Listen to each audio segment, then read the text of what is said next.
Hey, Mike here. I just wanted to let you know that you can listen to Dark Poutine early and ad-free on Amazon Music, included with Prime. You're about to listen to a historical episode of Dark Poutine.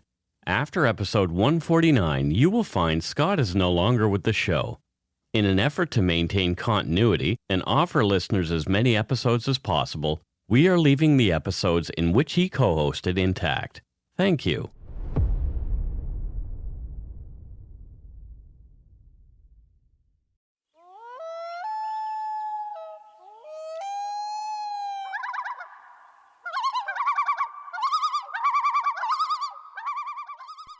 Is the show started? Oh, this is a great question. Hello and welcome to Dark Poutine. I'm Mike Brown, creator and host. With me as usual is my good friend and co-host Scott Hemingway. Say hello, Scott. Hello, my Halloweeny friends. Oh yeah, it's getting close. It is. The views, information, and opinions expressed during the Dark Poutine podcast are solely those of the producer and do not necessarily represent those of Curious Cast, its affiliate Global News, nor their parent company, Chorus Entertainment. Dark Poutine is not for the faint of heart or squeamish. Our content is often intense and some listeners may find it disturbing. We're not experts on the topics we present, nor are we journalists. We're two ordinary Canadian schmoes chatting about crime and the dark side of history. Let's get to it. Put on your toque, grab yourself a double-double and an Nanaimo bar. It's time to scarf down some Dark Poutine. Chomp, chomp.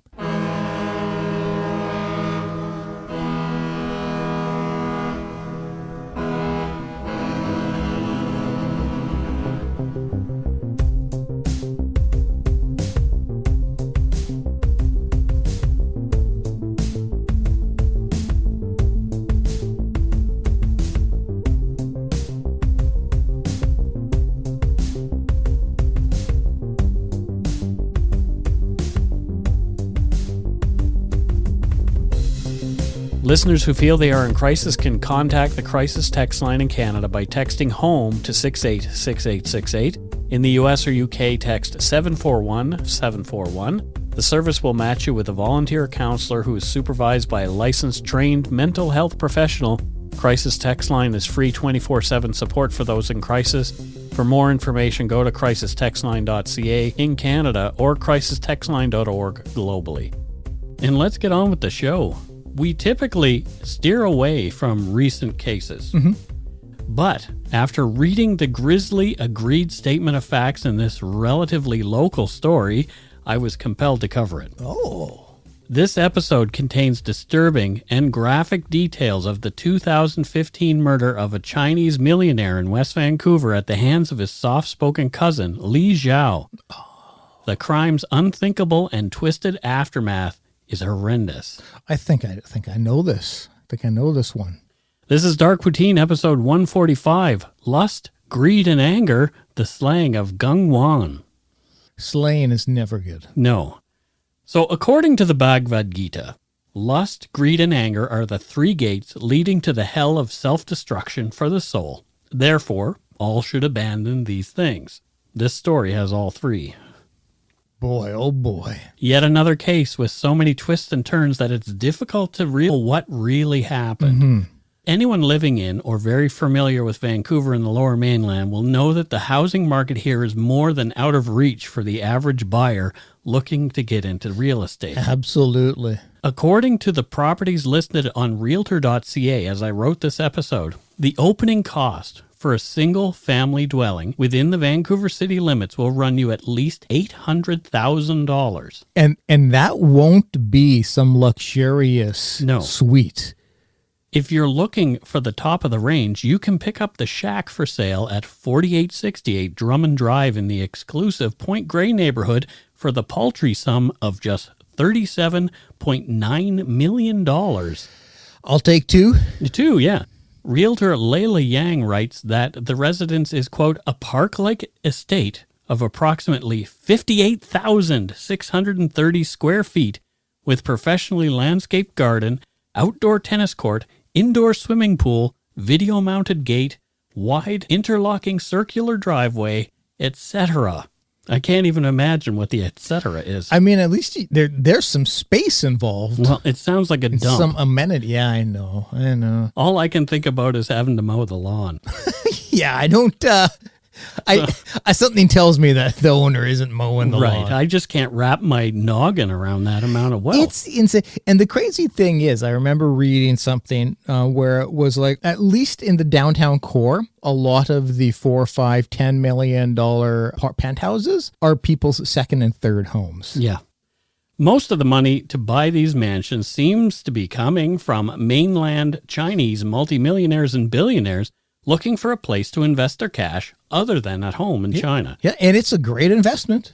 According to the National Post in a 2014 article, quote, "It's accepted, widely understood that mainland Chinese money is a driving force behind the Vancouver property market," says Ian Young, a Chinese reporter with Hong Kong's South China Morning Post newspaper. He continues, "There's a reluctance to discuss it outside of the Chinese communities." He says because people are afraid that if they do, according to the same National Post article from 2014, quote, "Between 2005 and 2012, according to Statistics Canada, 37,000 Chinese millionaires arrived in British Columbia as permanent residents under the now defunct Immigrant Investor Program, the IIP. This federal initiative invited wealthy immigrants fast entry into Canada in an exchange for low-interest loans to provincial governments. Affluent Chinese students, entrepreneurs, land speculators, retirees, the so-called, quote, rich second generation of mainland Chinese and astronaut families, mothers and children living in Vancouver with fathers working in China, are also transforming the region. Their capital is welcome, but there are social and economic costs absorbed by the larger community and stirrings of resentment," end quote. Yeah, and so the rationale behind that and what that means is a lot of people can no longer afford to live in a home that they've purchased. And not even in the Vancouver core, but the surrounding. Yeah. Because they're almost out of reach here in Surrey, even as far away as Chilliwack. You hear it a lot, and you've heard it for decades living in Vancouver, that the cost of living is exorbitant. So some people can't stand the wealth and happiness of others, and I've been guilty of it myself. I mean, looking at supercars and massive homes on social media posts and around the city has definitely aroused my green monster of envy from time to time. And who wouldn't want to be that wealthy? You're probably lying to yourself and others if you deny the desire for a life free of financial worry. That or you're nuts. Well, maybe I'm both. It could be. Yeah, I think it is. The city of West Vancouver on the North Shore is one of the municipalities flooded by these mega wealthy investors. Oh, my God, yep. They've been snapping up property there for years. One of the most exclusive neighborhoods, the British properties in the hills above the city proper, boasts some of the largest and most expensive homes in the area. I remember having to go drop a check off at a landlord's long time ago, living in a basement suite. I had to drop a check off at their property in British properties. All I did, I just saw inside the front door, there was a waterfall in there inside there. Yeah. Well, I lived on the North Shore in the 90s. And while working for a security company there, I babysat some of these estates as they were being built. Oh. So I got to see inside of them, and I was amazed by the size of the lots. Number one, these lots are massive. Yeah. But the homes on the lots are also massive. Our entire townhouse right now could fit into the foyer of some of these places. Seriously. It's crazy. Yeah. Talk about opulence. Also mentioned in the 2014 National Post article is Vancouver television producer Kevin K. Lee's show, modeled after reality entertainment programs like Lifestyles of the Rich and Famous and the various housewives of insert place name here. And it was a YouTube series presented in Mandarin and English, featuring the daughters of affluent Chinese Canadians living in Vancouver. They called it HBIC-TV, or Ultra Rich Asian Girls. I'd watch. It ran over 3 seasons, and the show quickly became a hit in Canada and Asia and has had millions of downloads. Really, I've never heard of it, and that's right up my alley. I have heard of it. I heard of it before this, but I didn't hear of the connection to this case. Oh, yeah. One of the stars of the first season, Season 1, was Flo Z, or Yi Ming Zhao. Flo, or Florence, was the object of her uncle Gang Wan's lust and desire, and the daughter of his killer, Li Zhao. Did you say uncle? Well, she called him uncle. Okay. We get into what the relationship really was, but She said uncle. I got the uncomfortables. The following details of Li Zhao's life leading up to the crime come from a summary of his own testimony in court documents. It is his truth, so take it for what it is. The victim, Gang Yuan, isn't around to tell his story, nor is there a lot of information about him other than news reports. So we'll have to rely on this rather lopsided take, which inconveniently is from the killer's point of view. Mr. Zhao painted himself as a troubled person who had an awful childhood in China. Although his parents were doctors when Zhao was 8 years old, his father ran afoul of the government, and this was during the Great Cultural Revolution, so big-time communism happening here. He was imprisoned for 2 years. After being released, his father was declared politically dead and was unable to work. His mother was still able to work, but was discriminated against.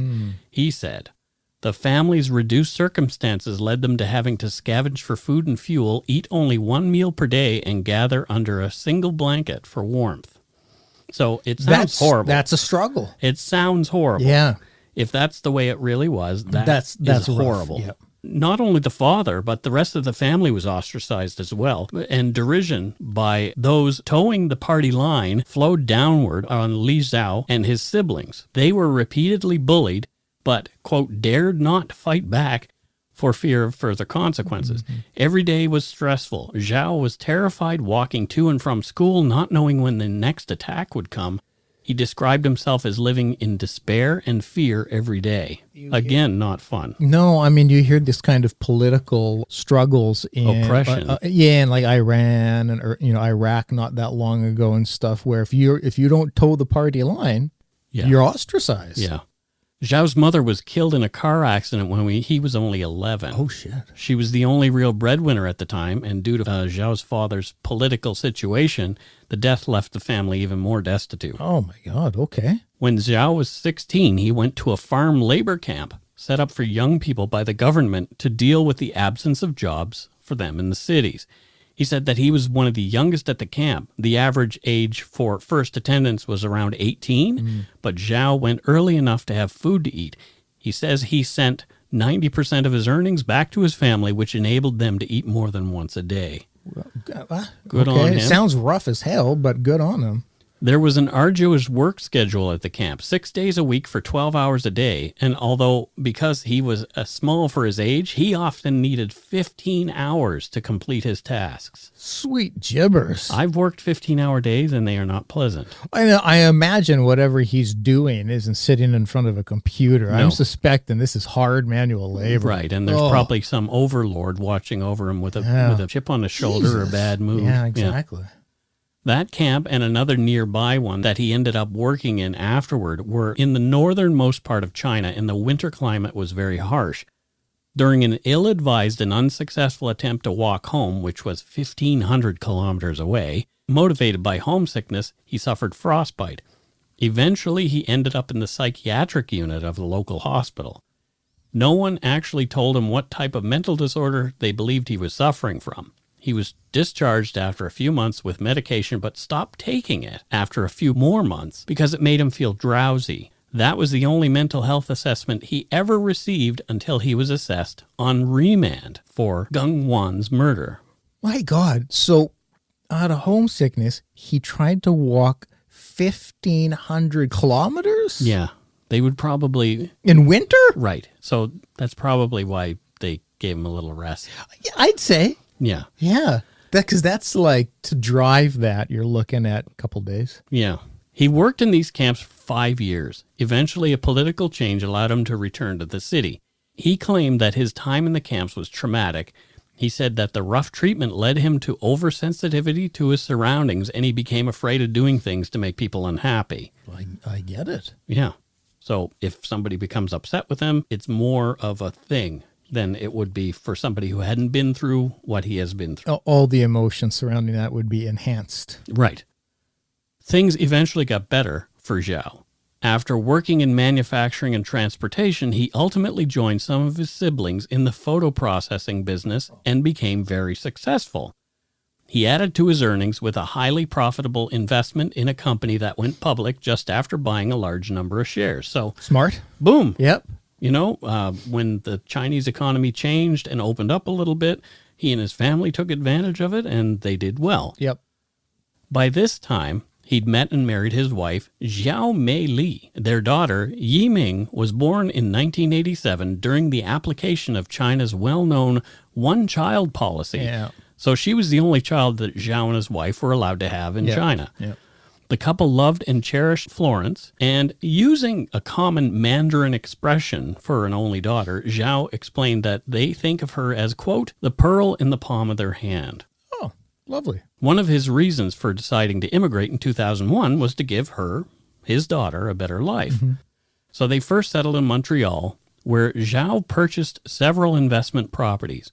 He and his wife became active in the Chinese community there, and it was there that Zhao met Gang Yuan. Zhao Mei Li, Zhao's wife, is the adopted daughter of Gang Yuan's paternal aunt, making them cousins, albeit not related by blood. Yeah. Gung's own story was described in another National Post article as, quote, messy and complicated. Jesus. From court documents, quote, Yuan was born in 1973 in Heilongjiang, a northern province in China. He came to Canada in June 2007 as a permanent resident, sponsored by Dan Zhang, whom he married in September 2005 and then divorced in August of 2007. And this is from court documents, so it's not me saying this. The marriage was clearly an immigration fraud. Oh, wow. End quote. Okay. Wow. It's also unclear how Gang Yuan made his money. From the National Post, quote, like most Chinese of his generation, he did not come from money. There are conflicting accounts on how Yuan made his money before coming to Canada. It appears he owned interests in a coal mine and an iron mine, both in China.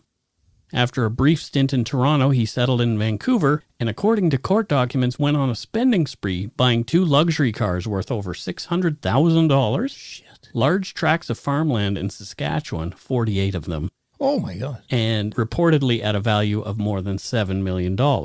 And he turned some of those over and turned others into farms. Mr. Yuan invited the Zhao family to come to Vancouver. Gang said they would have a much better life on the West Coast, and Zhao could work for him. The family came to BC in 2010, where they lived for a year in a Tudor-style mansion owned by Yuan in Shaughnessy, and it's called 3333 The Crescent. So if your home has a name, yeah, it's something. It's a sizable place. And again, Shaughnessy. It's crazy as we're going through this because there's like listing. Oh yeah, Point Grey and British property. There's a lot of very affluent, wealthy regions in Vancouver. According to Li Zhao's later testimony, Mr. Yuan originally planned to renovate the home at 3333 The Crescent, but after becoming frustrated with the regulations governing heritage homes, he apparently tried to enlist Mr. Zhao to help him burn it down. Zhao eventually dissuaded him from that plan, and he decided to sell it instead. So here's some text about that stately home from a recent real estate listing for the $16.8 million residence. The Nickel House is one of Shaughnessy's most prestigious mansions. Located on the Crescent, Samuel McClure and Cecil Fox designed this stately Tudor revival home in 1912. It was built for former Lieutenant Governor of BC, a magnate and the wealthiest Vancouverite in his time. The interior features fine wood finishings, beamed ceilings, a grand entry hall, 8 fireplaces, lead glass windows, inlaid oak floors, and paneled walls. The grand scale rooms offer elegance at its best. Over 11,000 square feet with 10 bedrooms. Jesus. Enjoy the 1 acre plus property with beautiful formal estate gardens. The grandeur of the house, its carefully crafted details, and stunning grounds make it a well worth treasuring piece of history. Why do I feel like I'm like watching some home and garden television? Well, yeah, exactly. Show and I've got videos of walkthroughs of all the residents that are mentioned in this show because they have since come on the market for obvious reasons. Yeah. Yuan and Zhao had a business relationship in farms in Saskatchewan on those 48 parcels of land. Yeah. Mr. Zhao, who had experience with farming in China, looked after all aspects of the business except finances in return for 1/3 of the revenue or any increase in the value of the land purchased. So that's a pretty good deal for just like, okay, gonna do this. Mm-hmm. The company got into legal difficulties and he never actually received any money for his involvement. Oh, snap. According to him, the problem was that Mr. Yuan paid wages to women who were not even involved in the business and moved his funds to his companies in China instead of covering the loans taken out. So the plot thickens a little bit. Shifty. Well, yeah, and so Zhao isn't getting paid. Zhao and his wife assisted Mr. Yuan in organizing and performing various tasks necessary for the numerous visits to Vancouver by Mr. Yuan's friends from China. Mr. Zhao's role was managing the hunting and fishing they engaged in. He had not expected to be performing this role for Mr. Yuan when he moved to Vancouver. He thought he was going to be a businessman, not like a go-to guy. Oh. Yeah. It really doesn't sound like a horrific gig to me, though. Yuan and Zhao, they would hunt together as well, and there were guns in the house. Minus the hunting, I would love this role. Mm-hmm. In 2010, Mr. Zhao bought the house in West Vancouver that he lived in when the murder occurred. Mr. Yuan had loaned him the money to buy it and did not charge him any interest. Shit. This is Zhao talking. In return for being allowed to live there while his own house was being renovated.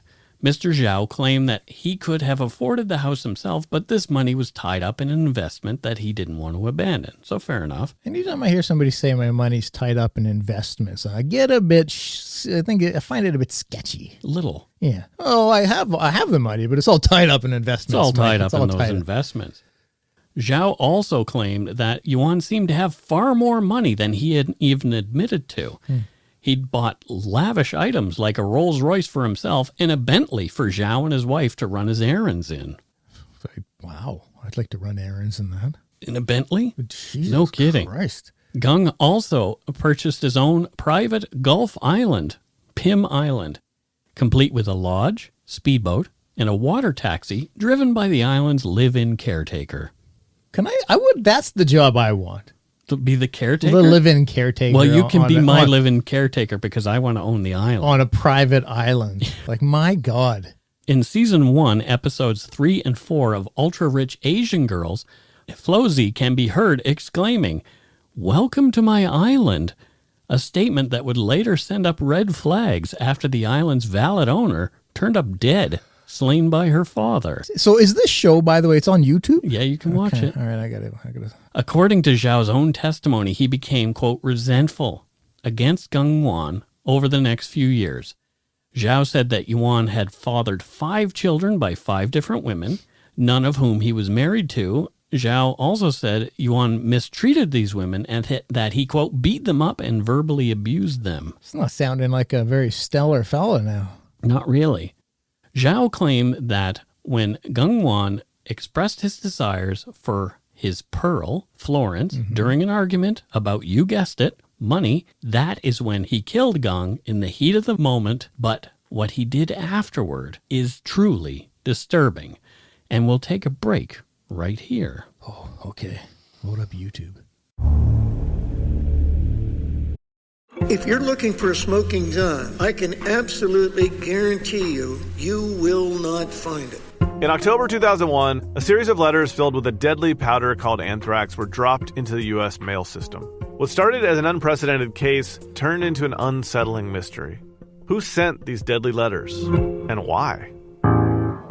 From Campside Media and Sony Music Entertainment, I'm Josh Dean, and this is Cover Up Season 4, The Anthrax Threat, available now.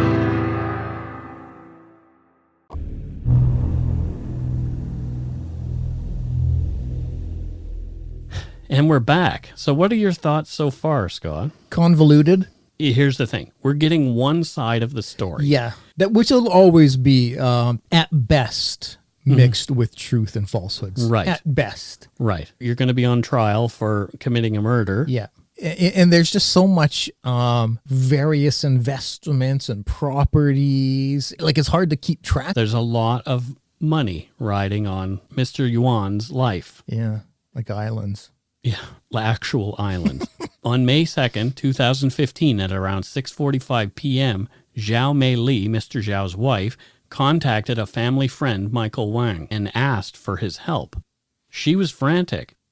Mrs. Zhao said that she and her mother had returned home from a walk and found Mr. Zhao and Mr. Yuan in the driveway, with Mr. Yuan lying on the ground, bleeding, and Zhao was acting strangely. At her husband's insistence, she and her mother immediately left the home in her vehicle, eventually contacting and then meeting with Mr. Wang. Wang met with Mrs. Zhao and her mother in their vehicle near Park Royal Mall. It took some time for Mrs. Zhao to explain to Wang what was going on. She was emotional and having trouble talking about what she'd seen. She told Wang that she had something to report to police, so they went to the Vancouver Police Headquarters on Cambie Street in Vancouver. I'm not sure why they went there, because after learning that the matter had arisen in West Vancouver, an officer told them to call 911 and say where it had happened, in West Van. Yeah, because that's quite a distance. Wang then translated Mrs. Zhao's account of the events that she had witnessed to the operator from Mandarin to English. The 911 call was not made until 11:29. So 5 hours have passed. 6. Oh, man, that's all quite sketchy. Something's not right. Yeah. Something's not right. The details of the police activity that followed come from court documents. Shortly after 11:30 that night, West Vancouver police members were dispatched to the home at 961 King George Way for a wellness check related to Mrs. Zhao's report. After receiving additional information about the apparent severity of the injuries to the victim and the firearms in the house, they decided not to enter immediately.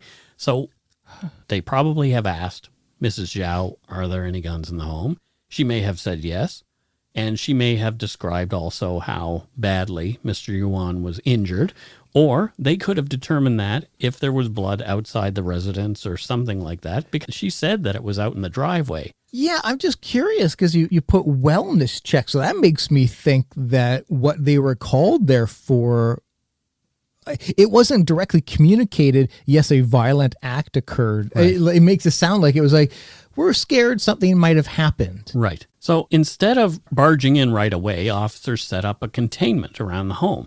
And their plan was to attempt to contact Zhao by phone and rely on the emergency response team to enter if they needed. Yeah, it makes sense. From just before midnight until about 2 a.m., a power tool was heard operating in the garage. Ooh, okay. And it ran in short 3 to 5 second bursts. Police called Zhao's iPhone and listened to it ringing from their positions outside of the mansion. He never answered at that point. 2 officers stationed at the rear of the home in different positions made observations of a person, who was clearly Mr. Zhao, engaged in cleaning up in the kitchen. Starting at around 2:25 a.m., Zhao methodically washed his hands up to the elbows in the kitchen sink. So he's washing a lot. They can see, but they can't quite see everything. He's doing some lawn care. He's some lawn maintenance. He's just, cleaning up. Police watched as Zhao went down some stairs from the kitchen and then returned. He was seen washing an 8-inch kitchen knife, described by an officer as butcher style, and then, quote, very methodically washing some other unidentified object in the sink and spending a lot of time cleaning it. It's clear that they can tell something's going on, and I'm still confused. I know in their mind there's a man in there who may be armed. Right. So, don't go charging in. But you're clearly seeing this person clean up evidence. And so I'm thinking, in my mind, I'm like, at what point do you just barge in? Well, it's not for quite a while yet. Oh, my Lord. He was seen twice filling a plastic Rubbermaid bucket or bin with water and carrying it down the stairs. At 3 a.m., he was seen, quote, spending a lot of time, quote, meticulously scrubbing and detailing a yellow and black DeWalt brand reciprocating power saw. These efforts included running the saw itself underwater, which one officer thought was unusual given that it was an electric device, before taking the saw and bucket back downstairs. So there's only one reason that you're going to do that, because you don't really care whether it works again or not. Oh, totally. You just want it wiped clean It's of gotta be clean. whatever. And like DeWalt, like I know you said it's yellow and black, but it's bright yellow. DeWalt power tools. Yeah. Yeah. So after doing that, Mr. Zhao returned to the kitchen, casually poured himself a drink, and ate a banana. There's a lot of hard work that's been completed. It's a lot of hard work.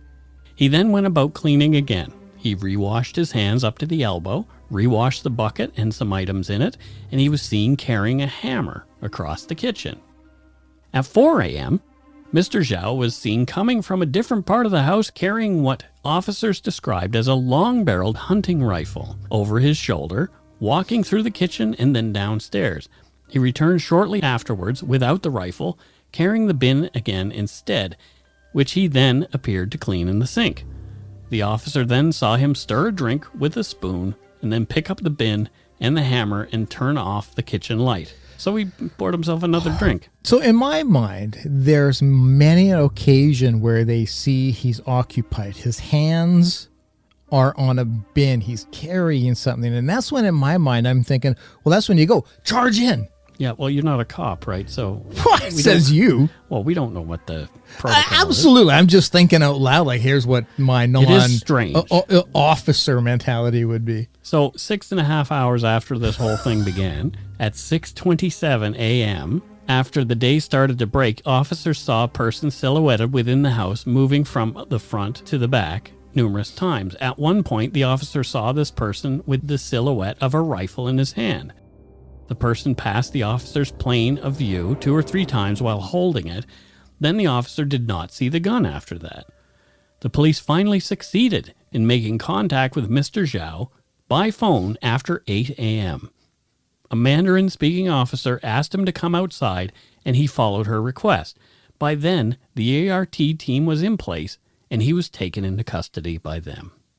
How anticlimactic to this chaos happening inside. I'm expecting, kick open the doors, gun shooting. Absolutely none of that happened. Could have been because he wasn't an English-speaking person. His English wasn't that great, so they had to wait for a Mandarin-speaking officer to come. They want to be able to give him a chance to have a conversation with them rather than just... For sure, but I thought he wasn't answering his phone until, so like, wow.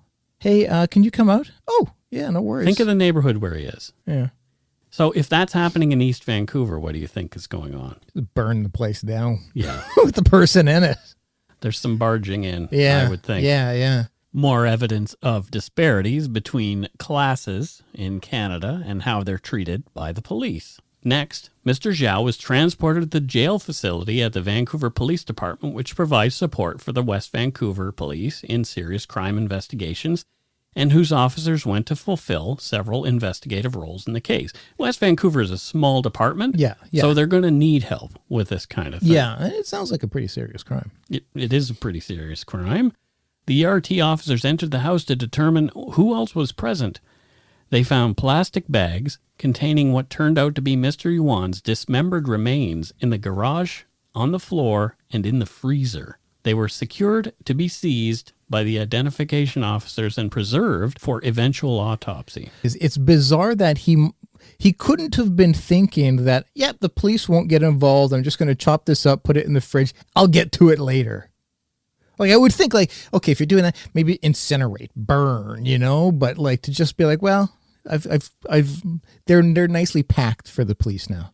Well, thankfully, Florence, the apparent catalyst for the murder, was away from home on the night of the crime. Okay. According to a New York Times article, quote, friends said she told them that Mr. Yuan, whom she called uncle, was a creepy womanizer and that she was afraid to be alone with him. Okay.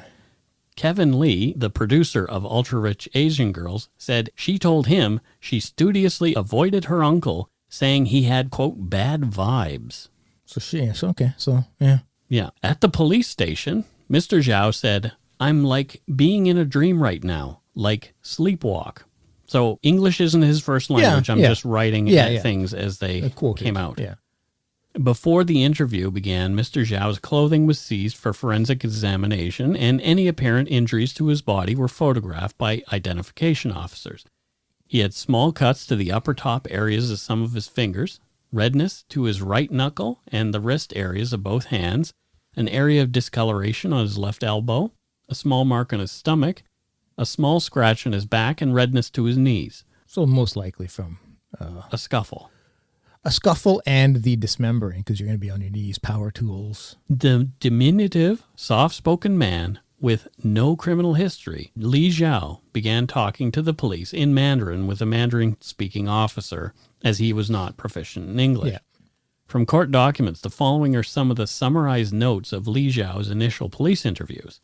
Quote, although he described his relationship with Mr. Yuan as, quote, pretty good and, quote, okay, he added that Mr. Yuan's, quote, temperament is particularly bad and that he gets mad quickly. Elaborating on this issue, he said that Mr. Yuan was, quote, very rough and that he, quote, fought with people. In fact, the reason why they fought this time, he explained, was that Mr. Yuan had struck him, which he had never done before. Mr. Yuan was taller and, quote, really strong. Mr. Yuan had previously been living for a few months in China and a few months in Canada at a time. However, there was an anti-corruption initiative brought against him, and that was ongoing in China, and so he had recently come back afraid to return to China. Yeah, okay. Didn't want to deal with what might go down. Mr. Zhao said that Mr. Yuan also, quote, got involved in some crimes and, quote, might also be involved in some sort of crimes in China, end quote.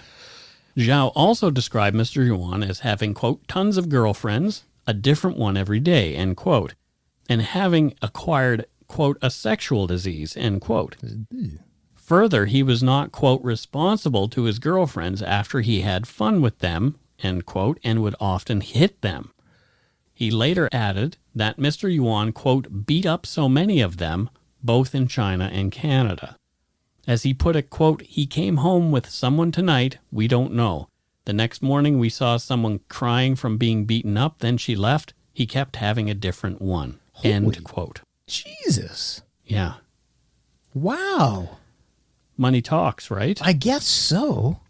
Zhao's story about how the killing came about is kind of interesting. Yeah, I don't know if I buy it. Well, you haven't heard it. Well, but he said the guy, he punched him. Well, you're going to hear more first. Okay. Yeah.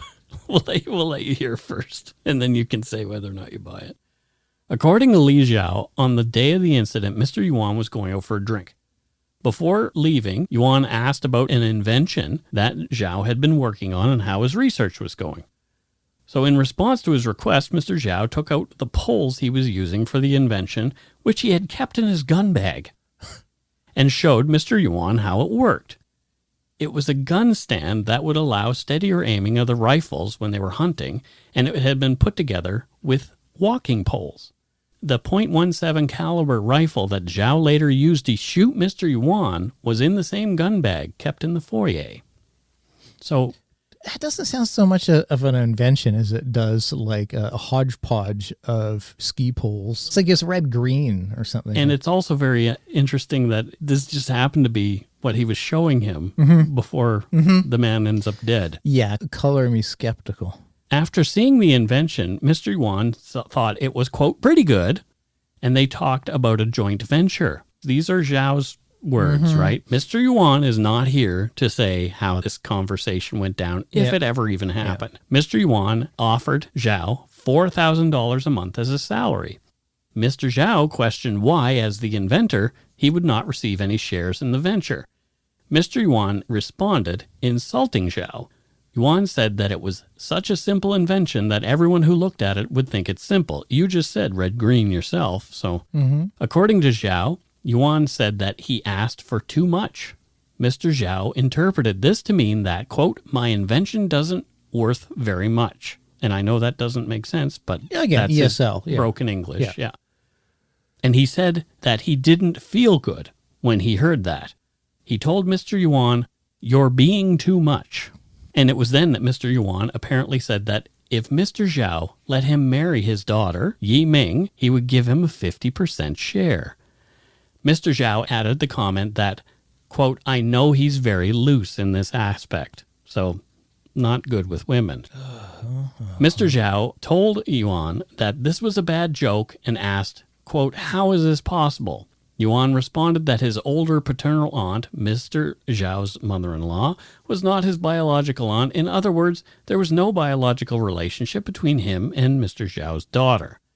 Mr. Zhao said that when he saw Mr. Yuan was serious, he got mad.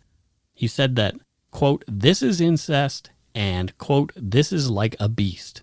He later described his statement to Mr. Yuan as, quote, "You become a beast for being incest," end quote. After that comment, Zhao said that Mr. Yuan hit him. When asked if Mr. Yuan used his fist, Mr. Zhao said he did not remember, but that, quote, "I blocked him."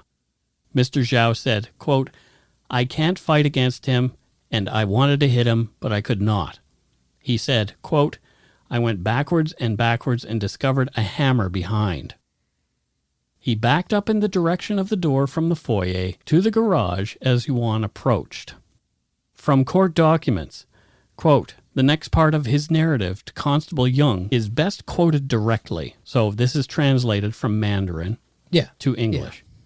Mr. Zhao stated, "I quickly grabbed the hammer. He said, 'You picked up a hammer. I'll kick you to death.'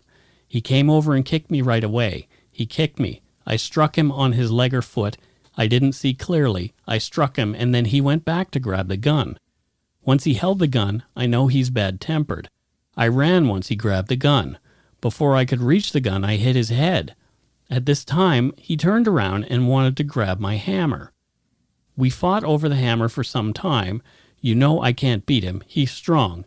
Yeah. In the end, he grabbed it and grabbed it from my hand. Once he grabbed it, I was almost at the door. Then I ran outside. And I was exhausted. I can't run." And then he demonstrated the act of panting. Okay. So he's out of breath. Mr. Zhao continued, "As I was catching my breath, he came over. He came over grabbing a hammer. He came over. I saw instinctively, I ducked, and then he fell. He fell. I saw that he had fallen, and he was right in front of me. I was worried if I ran forward, the hammer would hit me if it swings. So I ran backwards, grabbed the gun, and loaded the bullets. Then I pointed at him. I said, 'Don't move, I'm telling you.' He held the hammer and flung it at me, but missed. I think maybe he was tired. I was tired. He was tired too. He was stronger than me, and then I was scared. I opened fire. After the first shot, he lifted his head and hand high up. I was scared and shot the second time. He laid there without moving. He stopped moving, so I was confused. I thought, how did this happen? This is trouble. I thought I should quickly clean it up." End quote. Yeah, what a bunch of malarkey. You don't think that? No, I don't buy. It's just, again, oh, poor little innocent me. I was the victim. I was defending myself. I was backing up. There happened to be a hammer behind me. Sure, there happened to be a hammer behind. Like, no. So Li Zhao was charged with second-degree murder, and he was held over until trial because he was a flight risk. Yeah, Possible. for sure. Yeah. At trial, the details of the crime emerged, not entirely agreeing with Zhao's version of the events of May 2nd, 2015. What? Dr. Ord, the pathologist on the case, we've heard from Dr. Ord before, gave evidence in the proceedings. Quote, Dr. Ord found that the body had been separated into 108 discrete fragments. Holy cow. Plus multiple smaller pieces of tissue. In totality, they amounted to essentially complete remains. He estimated Mr. Yuan's height based on a reference table that corresponds to the length of a person's femur. He explained that Mr. Yuan's weight during his life would have been greater than the total weight of the remains, given the presence of 5 to 6 kilograms of blood as well as fluid in the tissues. The skin of the remains had been cut through, quote, fairly neatly by a knife or other sharp implement, while the bones appeared to have been sawn through. There was a paint residue on the sawn edges, which I infer related to some previous task for which Mr. Zhao had used the saw. The, quote, portions were fairly uniformly divided, which led Dr. Ord to describe the overall dismemberment as also having been done fairly neatly. His overall opinion was that Mr. Yuan had died of a gunshot wound to the neck region. So essentially what this guy had to do was put the whole body back together. Yeah, I hate saying it, but essentially it was a puzzle. Yeah. Yeah, he had to reconstruct a human puzzle that he had to reassemble. It's just crazy. I guess it gives some insight into potentially why he did it. Because originally I'm thinking like, well, come on, it's still going to be there. They're still going to find the body parts even if you cut it off. But I guess though it does compromises evidence. Oh, it definitely does. And so that which might give credence to his. He's taking all this time doing it, formulating his story and compromising the evidence to maybe make it easier to fit his narrative. So some of Dr. Ord's other findings potentially relate to Mr. Zhao's description of his struggle with Mr. Yuan before the shooting. Yuan's right shin bone and the adjacent fibula were broken in the initial melee. Oh. So remember he says he struck him in the leg with the hammer. Yeah. Well, he broke his leg when he did that. According to the doctor, this would have severely limited Yuan's mobility and in all likelihood his ability and probably his will to continue the attack. As somebody who broke a leg, you're not running. No, you're not coming at somebody. No. There was also a fracture of Mr. Yuan's posterior right parietal bone, and that's the lower right rear part of the skull. So he was hit from behind. Mm-hmm. Yep. With a hammer, possibly. Its sunken nature was highly suggestive of a round-edged object being struck across the head with force. So, a hammer. A ball-peen hammer. Yeah. The underlying membrane inside the skull had remained intact, and it would have required significant time for any bleeding to develop and render the injury fatal. Such an injury could cause a loss of consciousness, but Dr. Ord testified it was, quote, hard to say either way. Yeah. There were also bruises on Yuan's knees and small tears on his palms, indicating a hard fall on the ground. Bonk in the head. Yeah. Fall to your knees. Who knows what the order of things was. Yeah. The Crown said it was straight up murder for money, one of the oldest motives in the book. Yep. The defense countered that Li Zhao was known for his philanthropy and good works in the community, and that wasn't disputed. They said that he was in full flight from reality at the time thanks to traumatic events he had to endure as a younger person. Mm-hmm. They provided witnesses to attest to his character and experts who spoke about his mental health. The defense claimed that Gang Yuan had provoked Li Zhao to the breaking point, and it was Gang's lust for Yiming that finally sent Li Zhao over the edge. The judge did not buy what Li Zhao was selling. Phew. Here's a Global News report after the verdict in January 2020. In his reasons for judgment, Justice Schultz said Li Zhao's testimony was almost entirely unbelievable.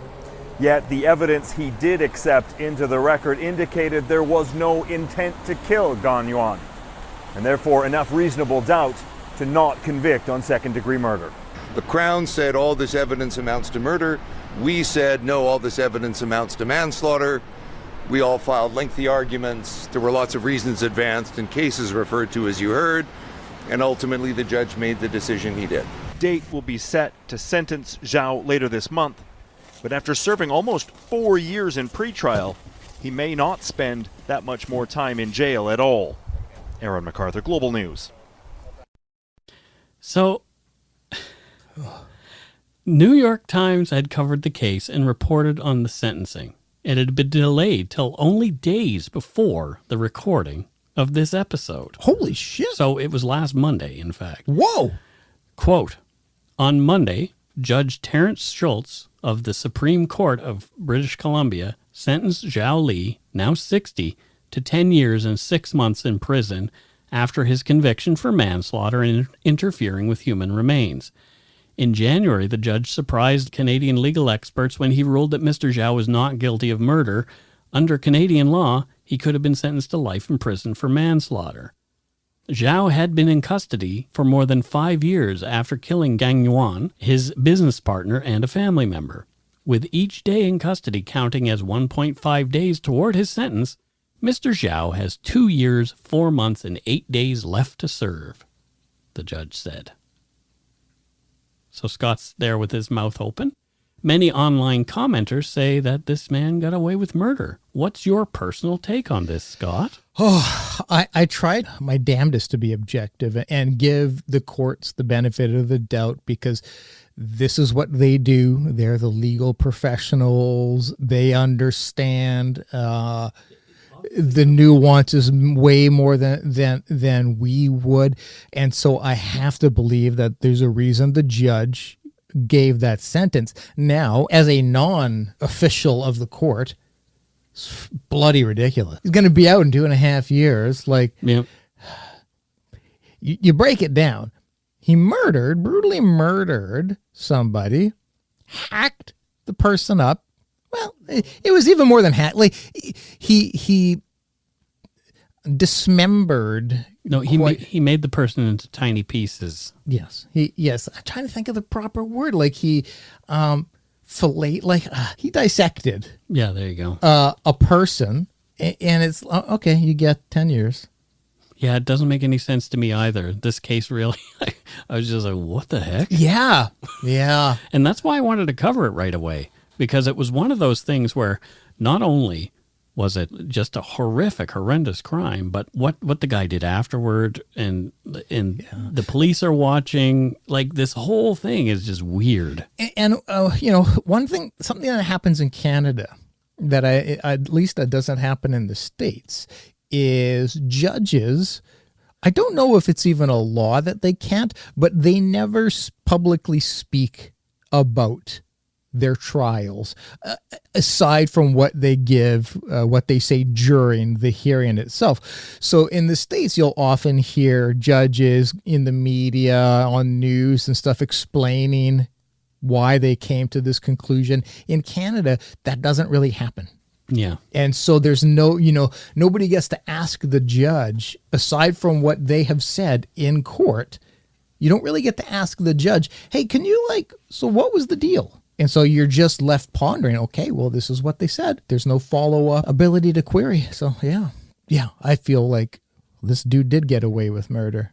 Well, I wouldn't say got away, because he's 10 years, but he got a slap on the wrist. Well, there you go. Yeah. Of course, as Yuan died without a will, his estate's in limbo. The rest of his family and the mothers of those 5 children they claim are Yuan's continue to squabble over the millions of scraps. Mm-hmm. And talking about these court cases would require another entire episode. Yeah, I mean, I can get schmoes like me not having a will, because it's like, who's going to get the TV? Like, it's not a big deal. Yeah. But when you've got millions and multiple properties, and if there's a Bentley involved, you better have put something a on will a piece together. Of paper. You got to have something on a piece of paper. Yeah. That's it for this week's really wacky, weird case. It was a dilly of a pickle, man. Right, I guess. Man. It's time for some voicemails. Well, Sure, let's listen to some of these. Wow. Wow. There's some weird ones here. Oh, goodness. Some short ones and then some long ones. Story of my life. Oh, boy. Let's listen to this one. Hey, Scott and Mike. Thank you very much for all your podcasts. I really enjoy listening to it, and I really wanted to call and say thank you for covering Becky Middleton. I was in high school with her, she was about a year ahead of me, but I know her Jazzy. And it's a case that's not covered very often and kind of overshadowed by the other case you guys talked about. But thank you for doing justice to her, and thank you for your concern and compliments. And I just wanted to say I love your podcast, and thank you very much for what you do. It kills my drive to and from work, and I really enjoy listening to you guys and learning more about Canada through you. Thank you. Bye. It's always jarring when you know a victim or are familiar, like when you feel like there's a stronger connection than just I'm hearing this name. Yeah, it's an eerie feeling. Yeah, it sounded like she was a little emotional about the call. So yeah, well I can imagine taking the time to give us a call. Yeah, I can understand why. Mm-hmm. Yeah, thank you very much. All right, let's see another one here. Hi, folks. My name's Kale, and my pronouns are they, them. I'm from southern New Brunswick, and I work for Moosehead Breweries while doing my nursing degree at St. FX in good old Knockgonnish, Nova Scotia. I really love the show, and I look forward to episodes each week. The Yumber Yard is a great community, and I love the memes that get posted and all the good support and positivity that comes out from everybody there. I have a question for Scott. So, Mike, if you want to cover your ears, that'd be great. Scott, how do I get a job where I can just show up and get told a story once a week? That sounds like a dream. Anyways, keep up the good work, drink Moosehead beer responsibly, and poop in your toque. Thanks. The answer is you got to know Mike. That's pretty much That's it. the answer. That's pretty much it. That's the answer. That's why Joanna and Carol got to do it too. Yeah. And this is another one where I love to translate because it said the very first sentence is, "Hi, folks. My name is Carol. My printer made them." Yeah. Yeah. I wish somebody would leave an actual message like that. Just like this nonsensical, just a garbled nonsense message.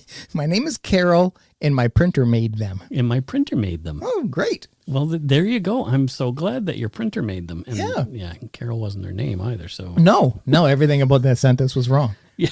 Except for maybe the hi, folks. Yeah, exactly. But yeah, I do want to thank you for providing your pronouns because I'm still learning and evolving, and it really helps. All right. Here's our next one. Hey there, Mike and Scott. My name is Sasha Shuley-Gurney, and I just wanted to say that I love you guys' podcast. And just for shits and giggles, I'll share a favorite voicemail message that I usually have is, "Welcome to the City Morgue. You stab 'em, we slab 'em. Love what you guys do and keep doing what you do. Go shit in your hat, boys." That used to be one of my prank calls. You stab him and we slab him? Yeah, that's what I used to, like I would call somebody, "Hey, this is Paul from so-and-so morgue. You stab him, we slab him. We heard you got like a body there." Like, yeah, I've been known to do that. Yeah. Well. It's Canadian crimes right there. Right? Yeah. The telephone pranks. Pooping on in a bag and burning it on the front door. Well, I'd never do anything like that. I never did, and I kind of regret that I never did. Here's another one from somebody who it looks like may have lived in Woodstock, New Brunswick. We don't know, though. Yeah, we'll see what we'll it see. actually is. Hi, Mike and Scott. This is Beth from Woodstock, New Brunswick. I now live in Vancouver, and every day at noon I get to hear that horn go that's from your intro. I just wanted to call because in this week's episode you mentioned that you miss the small town community feel of the East Coast. I really miss that too, and that's why I listen to this podcast. Mike, you get to give me that feeling of home every single week, and it makes me so happy. Thank you so much for everything you guys do. Go shit in your hat. Well, thanks, Beth. Yeah. That's lovely. I know that puts a smile on Mike's face. It does. And so that's and you must actually is paying attention. Yeah, and you must work downtown if you're hearing those horns every day. Yeah, because that's where they be. That's where they be. That's where I recorded them. Anyway, that is it for our voicemails this week. Thank you so much for calling in, everybody who called. Yep. You can leave us one at 1-877-327-5786 or 1-877-DARK-PTN. And if your call stands out, you might hear it on the show. And I guess that means it's time for Patreon shout-outs now, doesn't it, Scott? It is. Well, let's see. Yeah. Let's see what happened in the Patreon, the land of Patreon today. Patronage. And people are very, very amazed that we know so many people and where they're from and what they do for a living. They're just blown away by... Canada's small. Well, but so is the world. The world is small. The world is small. And so is my mind. Yeah. Well, Yeah. I mean, you know. I do.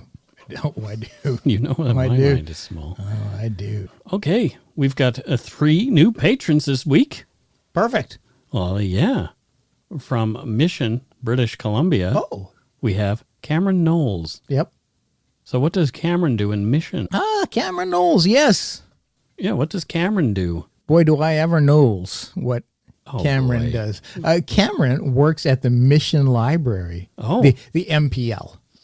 The Mission Public Library. You know it. And what does Cameron do at the Mission Public Library? I'm not letting you off the hook that Cleans the books. Oh, he cleans them Cleans the books after the COVID-19s. every single page Oh, boy. of a newly returned book. So a book a day. Yeah, he's got every single page he has to clean and then reshelf it. Yeah, but people don't know is that kind of detail put into cleaning. Oh, gosh. Yeah, it's not a fun job. So next up, from Brooklyn, New York. What? From Brooklyn. I think you're our first Brooklyn. I don't know. We might have some others from like Brooklyn. I don't know. Over here. I work 3 hours on my hair and he hits it. He hits my hair. It's me doing my John Travolta. We have James Marr. Thank you, James. That's so James. awesome. Yeah. We really appreciate it. We love it that people are listening to us in different Brooklyn places. Brooklyn, New York is just, hey, it's Brooklyn. I got to go get me a piece of pizza there in Brooklyn. Gotta get a pie. I got to get me a pizza pie. What are you talking about? That just blows my mind. Brooklyn. I don't know why that blows my mind, know, but it's it's great. blowing my mind. But remember a couple of weeks ago I said, I don't think we have any listeners in Turkey. Yeah. I've had a few emails. No, you have really? Messages from people who either are from Turkey or live in Turkey. No and say, way. Yes, there are people in Turkey listening to your show. God, that is so crazy. Yeah, isn't that nuts? Yes. Yes, mind blowing. Yeah, so yes, thank you, people in Turkey. Thank you, people in Turkey and Brooklyn. And Brooklyn. James, thank you. Listening to our show. Yeah. That's fantastic. But I've got to discuss what James does. Well, what does James do? Hey, does he work for a pizzeria? No. Does he have the diarrhea? But it's close. What? He works for the morgue. That's not even close to pizza. It's not close to diarrhea cold either. Meat. There's cold meat. And he but specifically autopsies for people mob hits. Oh, that's his specialty, is mob hits. So he's not very busy. Not lately. There was a time though, right, when James he was so stressed out, couldn't catch up. And you got to say that what we said earlier with that New York accent. You stab him, we slab him. Yeah. So there's a morgue theme tonight. Look at that. That's a callback for us. It really is. So thank you, James. Much appreciated. Very much appreciated. Next up, from Red Deer, Alberta. Yep. We have Stephanie Lorraine. Yeah, I know Stephanie very well. Oh, what does Stephanie do? So what? It looks like Stephanie Griffiths here, though. Well, maybe it's both. Maybe it is two. both. The two people have teamed up, I guess. But it's Stephanie Lorraine that I know. Okay, that's the one and I know. what does she do? So in Red Deer, I know this is just going to sound like I'm does taking. Does she paint the deer? Yeah, red. I know it sounds like I'm just taking the easy way. Well, but someone's got to do it. And there's a reason it's called Red Deer. Because she's painting deer? Yeah. There's a strict policy, though, that the red deers aren't allowed to cross town lines. And so they can't leave the perimeter because, like, what's the point of having... So did she apprentice with her parents who were also red deer painters? Oh, yeah. It's there's only 3 people allowed to do it, and it's all passed down generationally. Gotcha. Yeah. Originally, Stephanie didn't want to do that. Well, who would? Right? Have you tried to paint the deer? It's not easy. No, they don't stand still. No. And so, originally she was like, "No, Dad, I don't want. I want to drive a taxi." But no, that's just like you end up giving in. And you just say, "Okay, fine." You give in. Okay, fine. I'll paint the deer. It does pay well. There you go. It does, and it's unionized. The Deer Painter Association of Canada. So here we are. Now we're on to some donut money shout-outs. Okay. Next up, we have Rachel Detta. Oh. And she says, "Hi, guys. Thanks so much for acknowledging my career in marble countertop making." So it's one of our patrons. Yeah. I also walk dogs in my free time and got paid through PayPal every so often. So sorry it's not a patron frequency. Consider it like that morning pee-pal. Oh, see what I did there? Yes, I do. I did. It stutters every so often, but it keeps coming. Cheers, boys, and keep it up. Also, Mike, thank you for pronouncing my last name correctly. I'm used to Dita, and it was refreshing to hear you get it on the first try. Well, you said Dita this time. No, I didn't. I said Dita. Oh, did you? Yes, I did. Oh, good. Yeah. It would be great if it's like, thank you, but you screwed it up. I didn't screw it up. Here's one from, speaking from a name I am absolutely going to screw up. This person's name is Olaf. That part's, yeah, we got Engelsbertstutter. Sure. Okay. Yeah, sure. And Olaf, and I'm glad that Olaf is very easy. Yes. It's probably like Uluf or something. No. So Olaf doesn't want the message read on the show. Yeah. But let's just say he lives in Iceland and works for IKEA. Yeah, that, I mean. Scott was going to tell you that anyway. That's what I just beat me to it. Yeah, we just took a wild guess. Just beat me to it. I think he's a payroll clerk for IKEA. Mike, does he just leave nothing for me? Right? Like no, hey man, it just came to me. I know, and you're right. I've known Olaf for a while. We've eaten raw fish together. Herring? Salted. Yum. They're called roll mops. Not pickled? Yeah, pickled too. Okay. Oh, so good. Pickled roll-ups. Yes, exactly. Yum. So thank you to all our patrons, past and present, for your donations, as well as our donut money donors. You really are helping the show keep going. If you want to support the show, go to patreon.com/darkpoutine, or for a one-time donation, you can send us some donut money via PayPal at our email address, darkpoutinepodcast@gmail.com. If you don't already subscribe to the show, it'd mean a lot to us if you did. You can easily find us on any podcatcher, like Stitcher, TuneIn, Spotify, those places. Mm-hmm. There's places. Check out our website, darkpoutine.com, for show notes and other cool stuff. Please take time to give a like or a follow on Facebook and Instagram. You can also bury those 1-star reviews on iTunes. Those sons of bitches. Because those people are trolls. Most importantly, thank you for listening, and tell your friends about us. Word of mouth is a powerful thing. Until we return, don't forget to be a good egg and not a bad apple. Bye-bye, everybody. Oh my gosh, it's over. Dun, dun, dun. See you next week. Yes. Should we stop?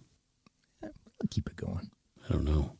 I don't know what to do. Just give another 45 minutes of this. Silence of just mumbling. But people will be like, oh shit, it's a 2-hour episode. This must be a gooder. Yeah, why are they mumbling so much? Yeah. Okay, well, I don't want to do that. Well, then don't. Bye.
I said to my parents, don't trust her. They wouldn't listen. Every family has a secret. Joy Delaney, mother of 4, has gone missing. From the author of Big Little Lies comes a chilling new mystery to W. You were an emotional chaos sinkhole, Amy, and I'm sick of it! Starring Annette Bening. Nobody can break your heart like your own children. And Sam Neill. She will come back. Here we go. Strap in. Apples Never Fall. All new Thursdays, only on W. Stream on Stack TV.